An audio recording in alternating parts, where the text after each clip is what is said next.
Today I'd like to speak about job creation in the West, and Deputy Leader, I'd really like to acknowledge the sterling work of our regional agencies who attract investment. On Thursday, the Taoiseach announced that Ballinasloe had won an investment of 5 million with the expansion of Seanad Pharma into our town, and that means 60 jobs for 60 families. And it's just this Galway company, it's a Galway company based in Loughrea. Human and animal health is its areas of focus. It's in the midst of a real growth and expansion. They doubled their capacity a number of years ago. They've won awards, Pharma Company of the Year, the first Irish Indigenous company to do that. But I'd really like to acknowledge the work here as well of IDA Ireland West and Enterprise Ireland West in working with Chanel to achieve this investment.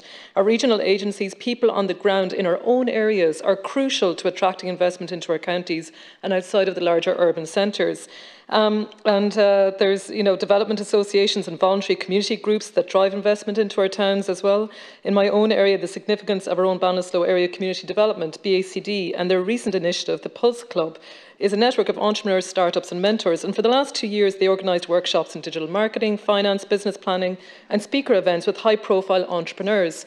2 years ago, Michael Burke, the CEO, the chairperson of Seanad Pharma, was a keynote speaker for the launch of the Pulse Club in Ballinasloe. And imagine that less than 2 years later, we now have investment in our town.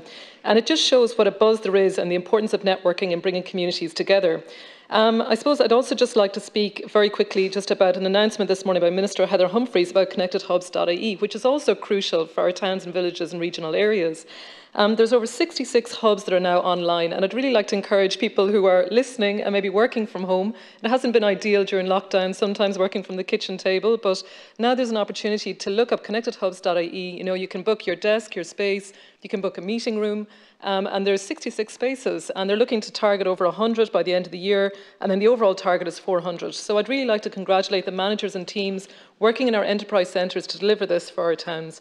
It is great to see the hub being launched in Swinford this morning, and that's fantastic, and it will give people the option to work remotely but have somewhere to go where they can have reliable broadband so that your broadband isn't crashing in the middle of a meeting or when you're trying to upload a file, because that is the concern when you live in a rural area, that it just will break down on you, as it has done, I'm sure, on many members of this House, myself included. So it's great to see, and I know that Senator Aisling Dolan raised the same issue as well about the hubs being rolled out across the country, and it is a welcome step, I think, towards a kind of a new era of working from home and flexible working, which I think is something that all citizens want to see maintained, that it's not just a pandemic, I suppose, happening, that it continues post-pandemic.